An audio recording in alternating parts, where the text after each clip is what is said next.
On today's episode of Gathering the Kings. What I do is as little as possible.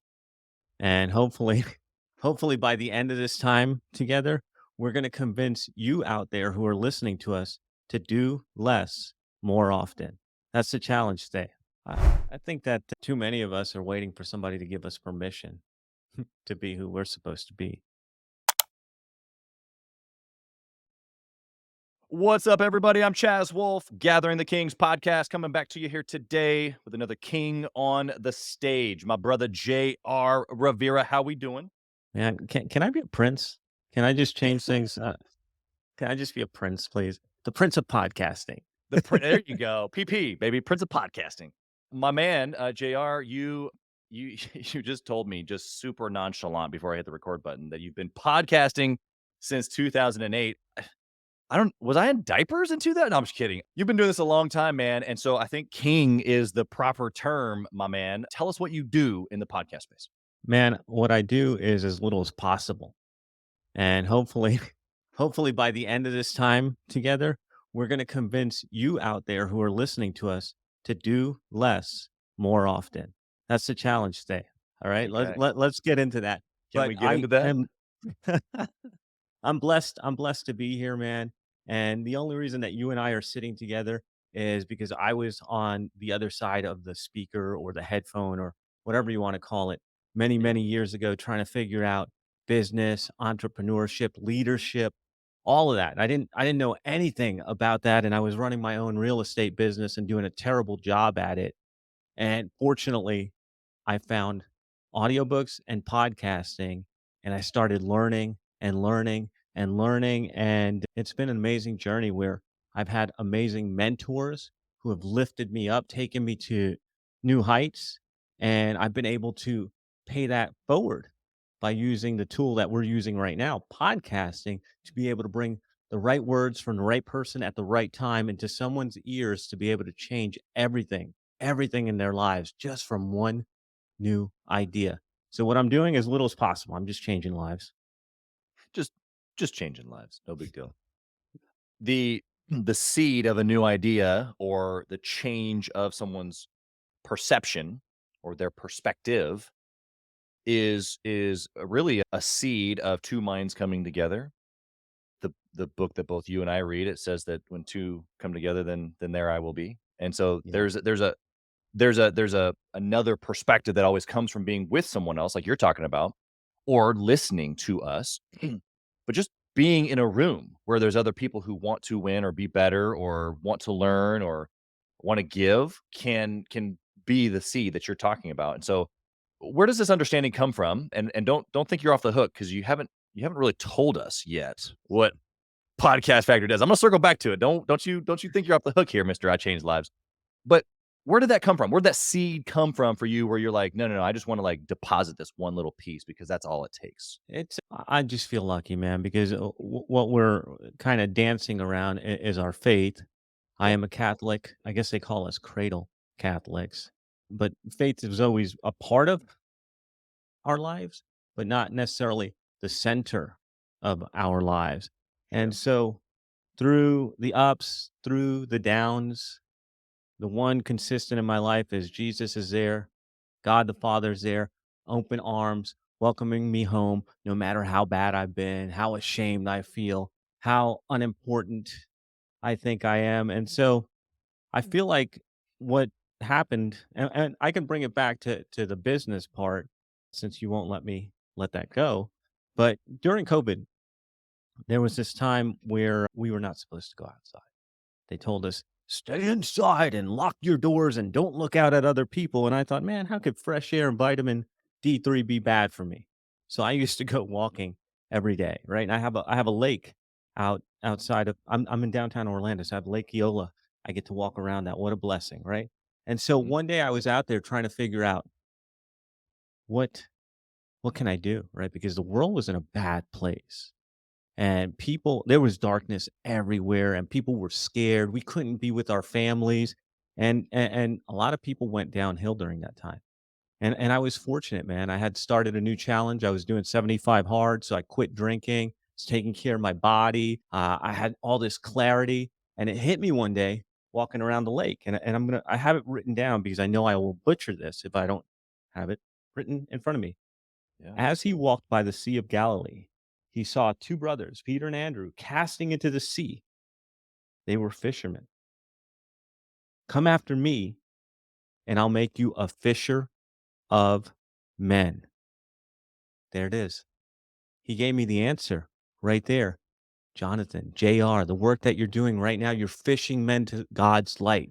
And whether that's the conversation that you and I are having right at this moment, and one of you out there hears something that changes your life, or whether it's the work that I do with the experts at the podcast factory, changing lives every day, I am fishing God's men to Him, bringing them to the light, showing them the love, having the open arms. And dude, that's my job. Yeah.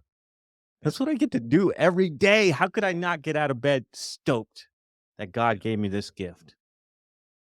I guess it's humility to find pleasure in that, and I don't know if that necessarily would be the first thought for most, and so I guess the humility that I see in that is, it would be pretty easy to, I don't know, put ourselves in a place where it appears that we've done it all, and there's a lot of things that you described that you did in that process, even of that revelation.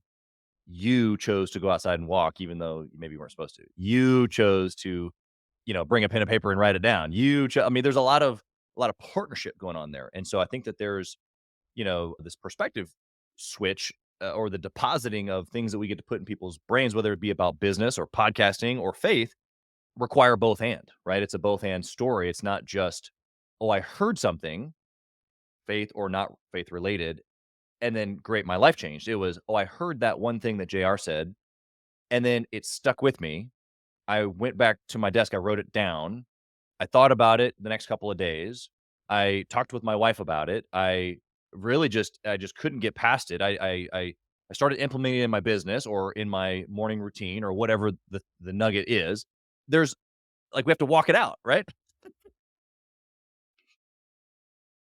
There's a double-edged sword here. And so I guess I love what you're saying, and I want to set you up for my next question with the like you came to that place, but why were you there? Why were you walking? Why were you even open to a new perspective change in that moment? I want to piggyback off of what you said. We're searching for wisdom, and wisdom doesn't come from reading the word. I mean, we have a 4,000-year-old manual on how to live life, all available to us, right? But reading the word is not the end of it all. It's reading the word and, like you said, thinking about it, planting that seed in your head, and then the other part that is most important is living the word. So doing the acts, doing the work. When he calls to you and he shows you a way, you you might actually have to pick up and do something, right? And that's the thing that I think separates people who are living quiet lives of desperation from those of us who are living lives of limitless possibility is picking up and doing the work. And so I feel like I'm blessed because I'm so dumb. I don't ask too many questions. Once I get an answer, I just try it. I just try it. And I was always like that, man. When I quit, I was an electrician out of high school and I had a journeyman and he told me how to do something. I try it and learn it. Whether I knew what I was doing or not, at least I was getting the muscle memory. And I think that's where most of us fall short is we'll read 10 books, we'll watch 100 YouTube episodes, we'll listen to the podcast, but we don't Yep. roll up our sleeves and do the work. And here you've touched on it a couple times, and I want to go even further. It's not just hearing it and doing it, but guys like us, guys like you and I, we are control freaks. We control our schedule, we control what we put into our body, we control everything, and then we start thinking we're in control, and what that does is make us miserable. So here's an idea. Here's a life-changing idea if you choose to accept it, ponder it, use it. Let go. Let him drive. Surrender. This is the part that I had been missing for so many years, such a high achiever. And every time I hit a goal, bro, it was empty. No matter how big the goal, how amazing the accomplishment, when I hit it, I became depressed. Mm, I became depressed when I got what I wanted. So I had to start questioning, what, what do I really want? yeah. What am I wanting the right stuff? And that's when I started realizing that maybe my plan, maybe JR's plan wasn't so good. Maybe I should let go and give God's plan a try. And my life has been infinitely better since I did that. You kinda answered my question there as far as, like, maybe why you were in that position. It was you control related, and you felt like you were, there. You had arrived, achieved, gotten the things that you were looking for, but maybe actually hadn't. There's people listening right now that I'm sure feel the same or have felt the same. And so for you in that moment, describe it for me because they're gonna have to have that moment kind of like, drawn out for them that then shortly after that came new revelation. And so oftentimes it's in that dark place that you're describing that then we if we press into it, then it's like, oh, then we're able to see the light because it got so dark. So for you, it was like, okay, based in control and some of these other things as far as achievement based. But but why had that driven you so far this way to where you just had to have something different? Because all that was followed by suffering and emptiness. And I think that's what motivates all of us. And that's what I'm telling you, dude. I told you I was an electrician and I worked at some condos. We're here in Florida. So Ponce Inlet, anybody in Central Florida knows Ponce Inlet, kind of hoity toity, nice place. I worked in condos over there right after high school, making about $6 an hour, building those condos for the rich people who would eventually inhabit them. And I sat back there thinking, huh, one day I'm gonna have one of these. Really? $6 an hour, boy? One day you're gonna have one of these? I kept that dream. I kept that dream for 20 years till I got my condo here in downtown, the exact unit that I had visualized and meditated on and prayed for. There it was. And I got sad. I got sad, man. And I started drinking and drinking a lot. Dude, downtown, we can do bar crawls. All you have to do is walk up and down, and you can stop at 10 bars and get drunk. And I was getting drunk all the time. And I was trying to fill an empty spot. And I didn't know what that empty spot, why it was there, what it was, or any of that. All I knew is I wasn't satisfied. And no matter what I did, I couldn't be happy. And I started looking at it and saying, maybe I need to ask different questions. And the first one, and this is how I mean, the first way that I ever changed my life as a young man in my 20s, even while I was an electrician, was going from a 135-pound skinny weakling to a 175-pound muscle guy. Ooh, I can do that by nutrition, by exercise, all that stuff. So I went back to what I knew at that time. I had a friend that put me on the challenge of 75 hard, and I said, well, this sounds like getting in charge of my body again. That's probably what I need right now. So it was a detox from the alcohol. It was a detox from the bad eating. It was a detox from the distractions. And during that time, space opened up, and that space was filled by God's light. I realized what I was really missing. And from there, it really started building. That was my probably my most recent renewal because we have renewals through our whole life, right? That's right. That's right. We re-sign up for things. Okay, so let's I wanna take this. You've hit us, square just boom, David and Goliath right between the eyes. I only say that because my 4-year-old son is just completely obsessed right now. He's always swinging a sling. I'm constantly Goliath, and he's constantly trying to hit me between the eyes. But Nice. you really did. You hit us right between the eyes here. Some fairly heavy stuff right at the beginning. I wanna lighten up a little bit. I want you to actually tell us what Podcast Factory does, and don't worry, we're gonna bring all this full circle. Yeah. So that's the thing is I've had some absolutely brilliant friends and mentors in my life who have helped me, who have given me new perspective, given me a new way to look at things, lifted me up. And so when I got a chance to pay it forward, I was doing podcasts with these guys. Like I said, I think we mentioned it earlier. I've been podcasting since '08, so it was pretty early on. And not as many people knew how to do it. It wasn't as easy as it is now. And so I was collecting my friends who had helped me and say, hey, let's record some conversations. Let's put them on the air and maybe we'll help some people. Maybe we'll help some people get some answers. And most importantly for me, it was me elevating the people that I knew to be real, that I knew could help, and saying, "Hey, more people got to hear this. More people got to hear this." And so it started with that, just me. And at that time, bro, I was on 7 days a week on a different show. I was co-hosting different shows every day. I don't know how I kept that schedule, but it was, I guess it was a labor of love. But eventually people started asking me, "Hey, I heard you on a show with so and so. Can you help me?" And that was one of those things where it's like, "Oh, oh, this could It's be a things. business." Yeah, so maybe people pay for this, and people started paying us for it. And so in 2015, we opened up the Podcast Factory as an agency to the public, where we are helping experts with a message and a mission connect with their exact right listeners. And ever since then, it's just been fun, picking the people that we get to work with and helping enlighten all our listeners. Cool. Well, I appreciate that. And so let's talk about, the journey here. So you kind of gave us a little bit of the backdrop, you podcasting with some friends, really just having the desire to help elevate their story. Mm. For you, why did that come naturally? Like, okay, so we are just talking, we're buddies, you're telling me your story, and I'm like, oh, more people need to hear this. I need to create a podcast to amplify your story. That's in essence what I heard you just say. So why were you driven towards that, do you think? To amplify their story?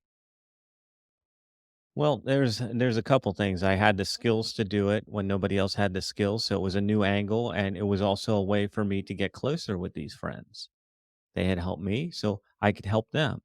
It was also the mission piece is, hey, really, this has helped me truly. And if more people hear it, we can help them. So it's always from a place of giving. I guess I'm more generous than I think. But it was really for that. And then realizing that it was a potential business was just the next gift to me. Oh, I could get, oh, okay, we can make money doing this. And then to where we are today is I start looking for people that I wanna work with, and it's not that we're out there trying to do podcasts with everybody. I'm looking for guys like us, guys of faith, guys with families, guys with missions, guys with the ability to change somebody's life, because then I get to do that, right? It's just fun for me to get into their business and help them get their messaging better, help them get their targeting better, help all of that stuff, that marketing that brings people in work better for them because they deserve it, number one. And number two, because our listeners, they deserve it. You guys out there who are listening to us, you deserve the best. And that's why we do this. Yeah. Yeah, you're right. It's interesting. Some people have asked me the same question, how did the podcast start or what, who do you serve, that type of a thing. And it's like, well, actually what I did was I did this other thing first. I started the mastermind and I just had a bunch of people who wanted to be part of what we were doing, but we didn't have it set up for smaller business owners at the time. And so it was like, well, I'll just interview people that are either in the group or other successful people and we'll just help them that way. And that way I can help lots of them. And like you're saying, labor of love, it takes so many hours, especially at the scale of every single day like you're talking about. But when I look back on it now, I love the language that you said. The next gift was the fact that it was a business and people were willing to pay money. It's like you look back and the gift of podcasting in general has just been relationships, shaking hands. For you, that's exactly what you just described, that this whole thing started with relationships. But I Right. think the message, at least that I'm balling up between the 2 of us and our both of our experiences for the listener right now is whether it's through a podcast or not, obviously, we both believe that podcasting would be great for them, but shaking the other person's hand with no like, I have no construct here. Like, I'm gonna interview JR, we're gonna get some amazing stuff flowing here. The listeners are gonna get value. Hopefully, the whole process is valuable to JR, but what? What happens after that? I don't know. But now I know JR. And that right there sounds surface, like, "Oh, I don't know if that's worth it," until you do it enough times and you're like, "Talk to us about that, the relationship piece of podcasting." I am thinking back, and I feel like I wouldn't be here without all these relationships. Because, like I said, it was people who have mentored me, people who I wanted to be mentored by, people who I've done business with, people who I have helped. is really Jim Rohn says you are the average of the 5 people you spend the most time with. So me, guy from Deltona, Florida. Yeah, you never heard of it. That's right. Not Daytona. I said Deltona. How the hell am I You gonna did meet not misspeak. anybody? How am I gonna meet anybody? And this was a Yeah, tool to meet people and to bring value. And it just so happens, like you said before we got on the air, hey, this is gonna be around forever. Well, forever is a long time. So I think it's amazing that we're able to have these discussions, share these ideas, and continue to impact lives, not just today with you listening to it right now, but you, the guy who's listening to this 3 years later, and it's still relevant. It's like, "Holy cow, this is so amazing," and this is, to me, really about the legacy.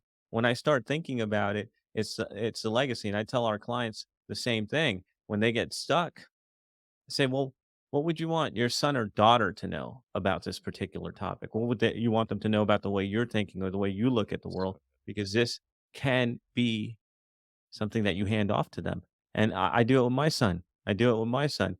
Is sometimes I let him listen to these things, or sometimes I let him sit in on an interview so that he can get these messages earlier than I did. But part of it is a legacy piece, and the other part is the relationships. Incredible, because, like I said, I'm a kid from Deltona. How am I going to meet people? I don't know. I can go to the library, get some biographies, and maybe get some cool thinking that way. Or nowadays we have YouTube, we have podcasts, we have all different ways to elevate the people we're surrounding ourselves with. incredible. I think about, I mean, legacy came to my mind as well, but you went ahead and said it, so I'm thankful for that. When I think about your clients that you're just describing and pulling their children in, I personally think about my grandkids. Going back, pulling out the archives of MP4, and like, what was grandpa talking about? And maybe I'm not even around anymore. Maybe it's great grandpa. I don't know. But that piece right there that just has never been possible before. Like, I can't pull up the videos necessarily of my grandfather, who I don't even know, you know? Yeah. But my Yeah. grandkids, my grandkids will know me from this conversation right here. They're Isn't gonna that hear me talking crazy? about them right now, but 50 years from now. I And just get so think jacked up about that, dude. I don't know, maybe I'm just super weird, but does that kind of fire you up too a little bit, man? this is it, man. I told you. It's like I have a morning ritual. So I had an old guy challenge me the other day at my men's small group. And he said, I like to play this game where I think as if somebody was watching me from when I wake up and get out of bed in the morning, how long would it take them to realize that I'm a Catholic man? And so then you start thinking about your morning, your day. When did you pray? Did you, all of that. And I like that idea. And the reason it made me feel good is because I hop out of bed, I start the coffee machine, and I go straight to a rosary, and then I read the Bible, and I have that. That's the first thing in my morning. So it wouldn't take more than 15 minutes for somebody to know that. But inside of that program, I'm always reading these books, these daily devotionals and stuff like that. And sometimes my son comes out and I get to share them with him. He sees me highlighting, tabbing. What are you doing, Daddy? I mean, you read those all the time. I said, yeah, but I'm getting these ready for you. Huh? Mm. You're getting them ready for me? Yeah, so that when I hand these to you and you start using them, that I have areas highlighted and tabbed so you can know what I'm thinking, what I think is important, and so you can get those lessons quicker. The same thing as what we're doing with this podcast or any other way that we're passing our legacy. Yeah. Hey, kings and queens, Chaz Wolfe. I want to talk to you about something that's super important to me. We put a lot of time and effort, we meaning myself and my team, into this podcast, into the content that goes out every single day. And if you have been getting any sort of value or insight from this, we want it to be able to reach other business owners too. So we would love if you would like, comment, share, leave a review, post, share again, all of the things on social media, on all the different platforms, or even on the podcast mediums of Apple and Spotify. We would love to be able to get our content into more hands, more entrepreneurs, so they can grow their business as quick as possible. Together, we are building a community of like-minded entrepreneurs who are committed to growing their businesses to new heights. So let's do this. Let's help each other. Let's help each other grow. It's huge, man. I think the listener should just hit the pause button and go back and replay what you just said. The impact of that. And you're right. This is just a, video digital format. It matters is I guess the point. And I've had several people here on the show, guests or even friends that I have that don't have children, but their legacy just looks like it's always exponential impact. And that's what I've learned is that we all of us have exponential impact or the possibility of. It just might look a little different. For me, maybe it's, the obsession with my grandkids. And of course, I'm impacting other people as well. But for someone who doesn't have children, it's their community, it's the church, it's I had a person on the show that doesn't have kids, and it's like they're sending people like all over the world to study abroad, and he has a target of 1,000,000 students, and Wow. for whatever reason, that was part of his story, and it just impacted him when he was able to see other things in the world, and so that's his legacy. He's going to send 1,000,000 kids to different parts of the world to study different things. It was just like, whoa, that's pretty cool. So what Amazing. what do you think the value for the listener right now? Like, why should they be thinking in such big terms? Like this other guy I had on the show thinking 1,000,000 kids, going across the world studying. You're talking about handing things off to your son. I've talked about doing, deals and business, building things with my grandkids on a business side. Why should someone right now listening to us for the first time thinking about legacy, why should this be important to them? Well, I think that if you're here with us right now, you're not the 95% of people out there who take the status quo as it is. You want more. You want more. Maybe you're feeling unsatisfied. Maybe you're feeling like you have more to give this world. And that's why it's important. And this is a lesson I learned very early on. Like we said, I was an electrician. I climbed the ranks very quickly as a young man. At about 23 or 24, I was running jobs. I was the foreman. I was running crews and I had the blueprints and the van to prove it. And I was running guys that were older than me, guys Mhm, that were older than my dad. mhm. And that's when I had to ask myself, is this it? Is this all I'm supposed to be doing? Wiring up buildings and running jobs? Is this it? Is this all I have to offer the world? And that's the question that I urge you to ask yourself every time you get stuck. Is this it? And write it down, journal it. Is this it? Am I supposed to be doing other things? Am I happy? What do I want more of? What do I want less of? If we do that more and more often, we can get closer to who we are meant to be and do the work that brings us purpose and fulfillment. But if you don't ask the question, if you're like most people saying, "Yeah, this is it. I got the life. Yeah." That's it. You're Yeah. done. But switch those words around, turn them into a question. Ask yourself, is this it? Am I meant for more? What do I want more of? And I think that's what you can take away today is just being able to ask yourself that question and honestly answer it. And if you're not living up to your potential, if there's things that you want more of, then the awareness is the first step to getting it. Yeah. Recognizing the desire, the awareness for whatever that is more, and then, like you said earlier, action to go after it. Going back to your story just a few minutes ago, how you were walking around the lake and, the 75 hard had released some space for you to be able to think a little differently. You had a revelation and then you started to take action. In essence, there's one of these re up moments that you were just talking about. The listener right now might be thinking bigger now, more legacy oriented, maybe more purpose driven based on the thoughts that you've just given them. But what did they go do? You had that revelation and you wrote it down and then you started doing things differently, you said a couple of years ago.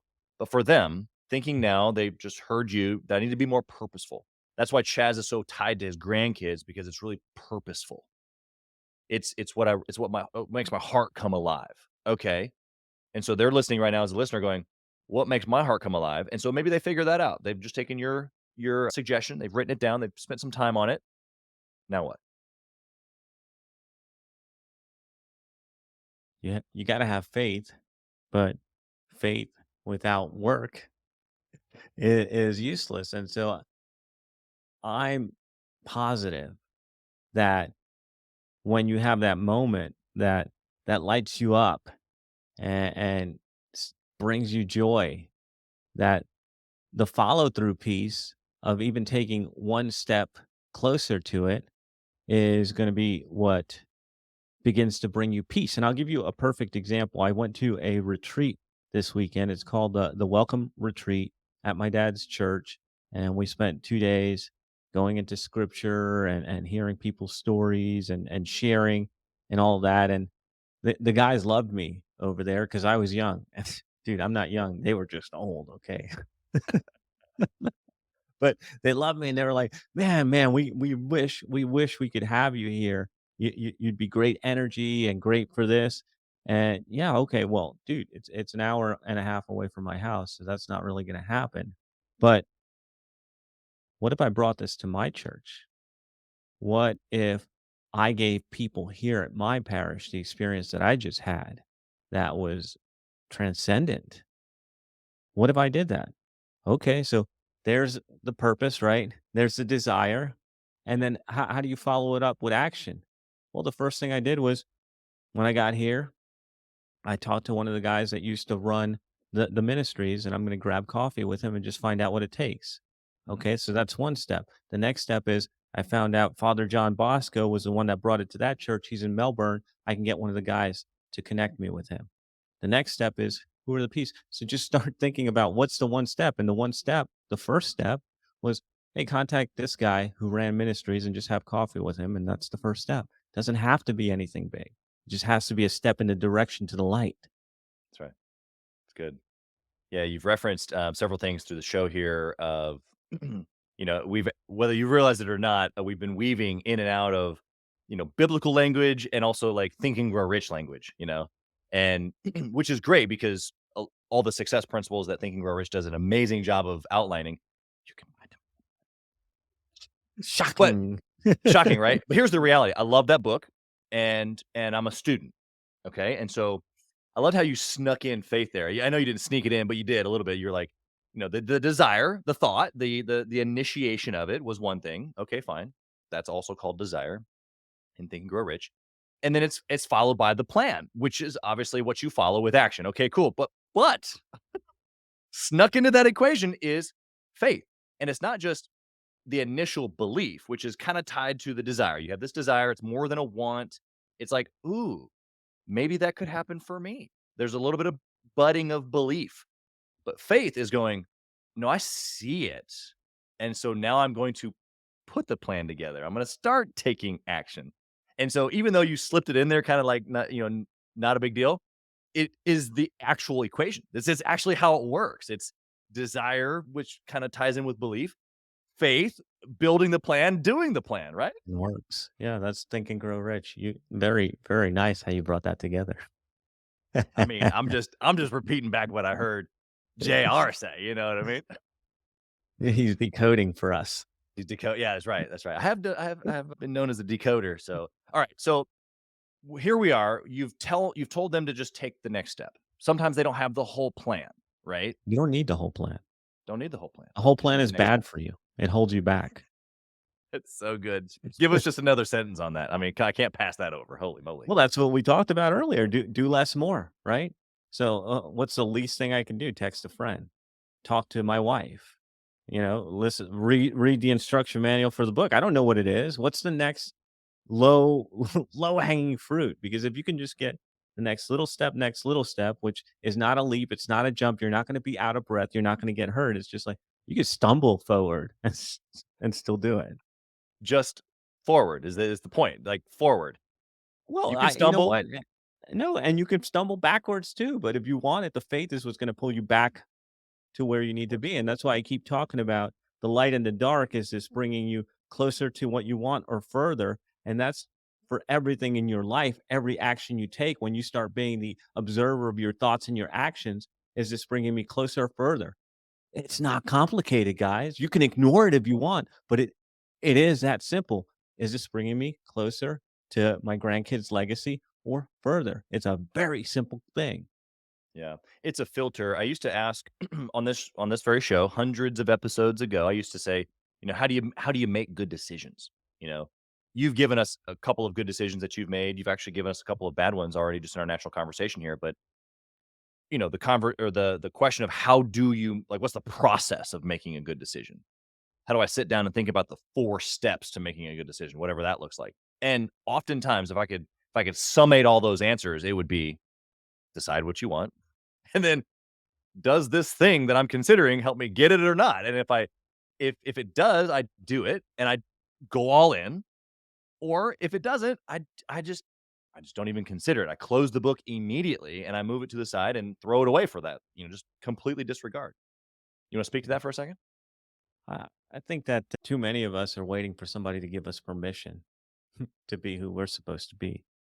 I Yeah, know that I agree. if you went to school, if you went to college especially, that could be burdening you. And I'm going to bring it back. Be here, listen closely, sit down and get ready for this. Let go, surrender, let it go. You don't have control of any of it, right? All you know is where you want to be. And if you take the actions to get there, you're going to get there. If you don't, you won't.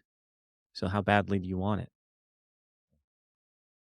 Yeah. The thing that makes me think of, which I'll parlay this into the next part of the conversation, which I think is great. You've already talked about your family a little bit, but for a long time coming up until, not that long ago, maybe 5 or so years ago, really in the last 3 years, though, I said that my family was important. It's not that I was disengaged or not around. I've always been around. I've always tucked my kids in. We've always read the Bible right before bed and prayed together. But there were things that I wasn't doing that I should have been doing or putting it on the calendar, just more intentional, right? And so what it came down to though was what you just said is I wanted to do those things. I just didn't want it bad enough, or I didn't want it enough. I loved them. I just didn't love them enough to make it high enough on the priority list or to put it on my calendar, fill in the blank, right? So Yeah. I want to parlay that into the question really is, I really don't believe in work life balance. I believe in work life obsession, and we've got to be all in all areas, but it's tough to get there if you don't currently know that reality. And so for you, how are you obsessed with your family as well as the business, as well as being on podcasts, as well as sharing the mission and being, a fisher of men? Like there's a lot of things you got going on and you're going all in. How do you do it all at the same time? You don't.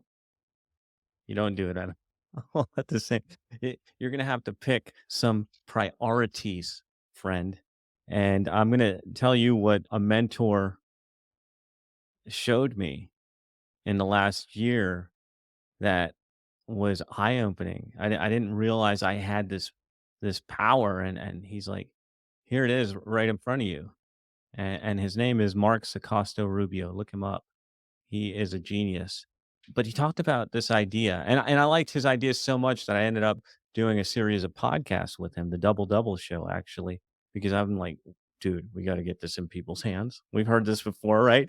And he had me flip the pyramid because most of us have this pyramid where at the very top is like our success when we're thinking of Maslow's hierarchy of needs. It's that self-actualization and all that stuff. We put this at the very top. We put work and success. And when I make that next million, I will be happy. When I get that condo or that car, I will be happy. And we run around, work hard, and chase these things ultimately to find that they don't fulfill us, as I have witnessed for you in today's show. And what Marx told me was, why don't you flip the pyramid? So flip it upside. Can I do it upside down? Let's see. Upside. Flip the pyramid. So that little piece at the bottom, yeah, that's still finance. And what I had to do was figure out my priorities, what was important, and in what order of importance. And this is real, and this is going to sound weird, but at the very top, for me, the big fat part of that upside down pyramid, the base, is God the Father, faith, the Word. Everything I say, everything I do ought to be to glorify His name. So faith is number one. That's why I get up and I do my rosary and I do my readings. After that, and this was a struggle, most of us would put family after that, and I used to, but Mark's fixed me up. He's like, well, how important is your family? If you don't take care of your body, Wouldn't you be a burden to them? And I was like, snap, I would. So faith is first and then fitness. So my diet, my weightlifting, my exercise, all of that to make my body strong. And not only that, to glorify God because He gave me this. He gave Right. me this, and I need to keep it strong so that I can keep doing His work. So faith, family, or faith, fitness, and then family, right? Then my family, because now I've got God, I've got my body, I'm strong, and I'm able to give them everything. And then the leftovers go to work. That's it. The leftovers, whatever scraps I have left are what go to work. And this was hard as an alpha, as a striver, as an achiever to Sure. face. And if I hadn't surrendered before I got that information from Marx, which is the humility piece, I wouldn't have been open to this idea. But let me tell you something. When I turned that upside down, I started looking at my life differently. I started looking at what I really wanted. Do I really want another client? Do I really want another 100K? That's it's just not going to change my life. But do I want to wake up without an alarm clock? Do I want to spend my morning with my son? Do I want to go for walks around and homeschool him and spend the whole day with my family and then just do a little bit of work? Hell yeah. Hell yeah. So figuring out those pieces for you. I'm not saying that my pieces are right. You got to figure out what your pillars, what your pyramid looks like. For me, it's faith, fitness, family. The rest goes to finances. And so all the decisions are made for me already. Mhm. Does this bring me closer or further from having an alarm clock this morning? Closer or further than having the morning with my son? Closer or further than having 9.5% body fat at 46 years old? Yeah, decisions are easy right now. Yeah. Yeah, you've pre-scripted the decisions for yourself ahead of time, so that way it's easy in the moment. One quick thing, this might be a little bit derailing what the show is normally about, but what I have found in, let's just call it the church in general, is that there's a disconnect between what it means to be excellent in faith and what it means to be excellent, let's just call it in work. And so the upside down pyramid that you just gave, I love everything about it. What I hear some listeners hearing of the leftovers being for work is I just give it leftovers. Now I know I'm seeing what you're talking about is making those other things a priority. It doesn't mean that you don't have excellence in the leftovers because every part of you is excellent. Clearly, you're already making decisions around excellence. What I'm trying to, you know, help the listener understand because I see such a big gap. I've hired so many of these types of people that, let's just say they're Jesus followers, but they're the most terrible employees I've ever had. And it's like for me, the excellencies of Christ, it's not necessarily that I should be perfect at everything I do. That's not what I mean. But I should be a representation, whether I'm in my fitness time or whether I'm in my marriage or whether I'm being dad or whether I'm at my job or in this case running a business. It's a representation. And so talk to us about that because I didn't hear you say show up as nothing or as what leftovers might entail like just it's the worst part. I just heard you say it's just a lesser part. Talk to us Yeah. about what that means for you but also excellent because I want to make the gap here. So I love the way that you set that up. So thank you for Yeah.